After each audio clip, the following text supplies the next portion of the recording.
Everyone, welcome back to Friday Q&A. I hope that you can't hear the landscapers that just showed up and all of their leaf blowers. And if you can, I'm sorry about that. There's the plans that we make, and then there's life. So I'm really happy to be here with you. Welcome back to my YouTube channel. Hope you can hear me with the least amount of distraction in the background. This is the day that we go live every day in the Sophia Code app, which is now available to download for your Apple iPhone or your Android smartphone. You can download the Sophia Code app for free at Google Play or at the Apple App Store. Hi, welcome. Feel free to introduce yourself in the chat or even in the comments in the replay. We love getting to know our community members through our YouTube live experiences. We also have Team Angels that are available in the chat. And if you have any questions about today's question and answer session, feel free to email us and let us know. We're happy to get in touch with you. So we have a question that came in from last week's YouTube live. And this person is asking the following. As I work through my personal resistances around up-leveling beyond my self-limiting patterns, it seems that my wounded inner child wants to hang back while my adult self wants to move forward. How can I respect both aspects of myself when this happens? This is a really great question, and I have a lot of experience with this question, to be honest with you. One of the fascinating aspects of spiritual awakening is how much inner child healing is actually involved in the journey of self-mastery and spiritual awakening. And so over the years, the double blessing of my intuitive gifts has been the ability to listen into the different parts of my consciousness, including my physical body, that is speaking to me just as I would hear a spiritual guide, an ascended master, or a guardian angel. And so part of what a lot of people eventually identify in their journey of spiritual awakening is that there are parts of your consciousness that are trying to have a conversation with you all of the time. This may feel strange because you might be used to just focusing on your localized human awareness, and to hear the voice of anything beyond your intuition might be quite a surprise. And so,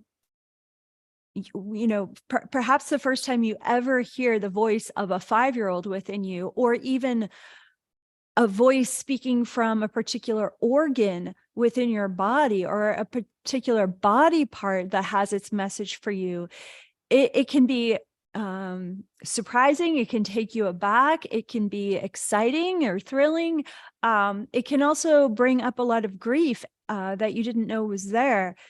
And mostly the grief tends to be from just the ignorance over so many years of life where I didn't know this part of my body was trying to have a conversation with me, or I didn't know that there was an inner child inside of me and she or he really needed to get this message to me, but I've been, minimizing the feelings of this 5-year-old or whatever age it is inside of you that has is attempting to connect with you in this way. So this question, which I'll read again because we've got a lot more people popping on live.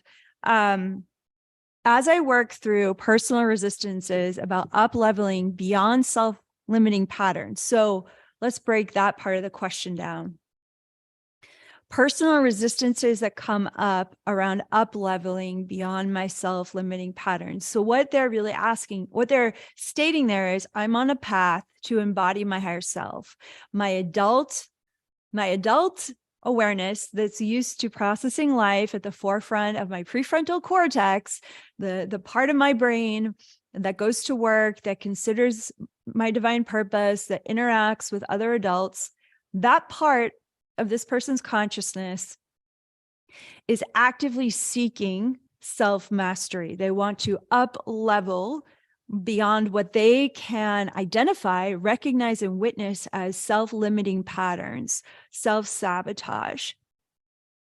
That is this person's adult perspectives, knowing they want to get on a path of sovereignty and self-mastery. And all of those things are part of adulting in the spiritual, in our journey of spiritual awakening. And then the second part of the question comes in, but it seems my wounded inner child wants to hang back while my adult self wants to move forward. This is actually an incredibly emotionally intelligent observation to make about yourself, to be able to deeply recognize that there's an adult self of your consciousness, and there's also an inner child part of your consciousness. And in the Sophia Code, in chapter 11 of the Sophia Code, we have Ascended Master Kuan Yin, and she breaks it down even further, where we get to identify that there is the Phoenix child part of our consciousness, and then there's also the wounded inner child. And so the Phoenix child is present as an archetype within every age of the child. And so there's the higher self of the child, which is never harmed from the abuses or neglect or disappointments of their life.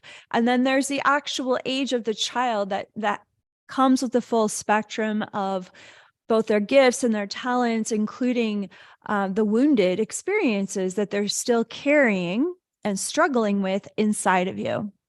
And so when you step into this journey of self-mastery, you want to experience the sovereignty of your higher self coming through your creative approach to life, which is a big part of what we're doing in the Sophia Code. Isn't it interesting that in chapter 11 of the Sophia Code, all of a sudden we're bringing in this inner child key code initiation with Kuan Yin? And the reason for that is, as this person so beautifully asked, is it possible to achieve self-mastery whether my inner child, my wounded inner child, will allow me to or not? And the answer is, it's not possible. You have to include the child within you in the journey. And there are many, many ways that we can do that. I created a curriculum called the Soul Power Curriculum that goes extensively into this subject matter. That's available on my website. But just for today, I want to address this question with an answer that we can all walk away with an actionable step. And again, I'm going to read this part of the questions. It seems my wounded inner child wants to hang back while my adult self wants to move forward. How can I respect both aspects of myself when this happens? I love that this person is owning that both her adult or their adult self, I believe this was a woman, and the inner child, they're at an impasse. They both have some pretty strong feelings about the present moment. And this beautiful soul wants to know, how can I be diplomatic with both parts of myself? Well, the good news is that the adult self that wants to practice self-mastery, that's driving this spiritual journey, is actually the person that the inner child wants attention from. So there's actually no problem here at this seeming impasse. When you're asking yourself, when you're starting to see like, wow, I'm making leaps and bounds professionally or, personally with in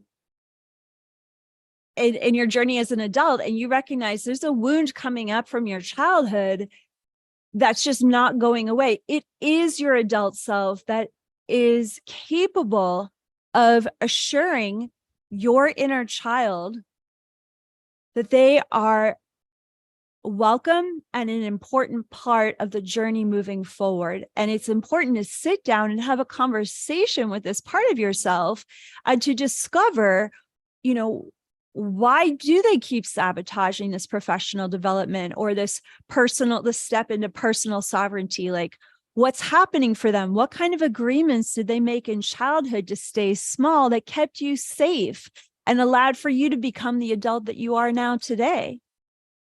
Most likely there is a coping strategy that has not been lovingly faced with you as the adult being the mother or father to your inner child and walking them through the journey of, hey, it's okay that you're scared, or it's okay that you think I'm leaving you behind. I'm not. And in the past, it wasn't safe to be big, or wasn't safe to be intelligent. It wasn't safe to be bold. It wasn't safe to be loving, but it is now. And I love you. And I need you. And I want you to be a part of my empowerment because I can't fully empower myself without you. So I am here as the adult, as your parent, the parent that probably you never had in this way. And I'm here to have a really powerful conversation with you about what you need to feel safe to move forward with me, because I'm not going anywhere in my spiritual journey without you. And that's where that conversation begins. And what unfolds from there is hopefully a whole lot of insight and compassion and kindness to this little one opening up inside of you and sharing their truth with you. And then it's up to you as the adult to take actionable steps to help that part of you feel safe enough to allow for your adult self to continue in that journey of self-mastery. I hope you enjoyed today's answer. It's such a pleasure to be here live with each of you. Thank you so much for liking this video, for subscribing to my channel, and for showing your support of the Sophia Code. Come on over to the Sophia Code app, where we're going to continue our conversation in the Path of the Initiate membership forum, where I'm about to live stream for the next half hour. I love you all so much. Thank you again for your loving support. Thanks for liking this video, and we'll see you next Friday for our live Q&A. Namaste.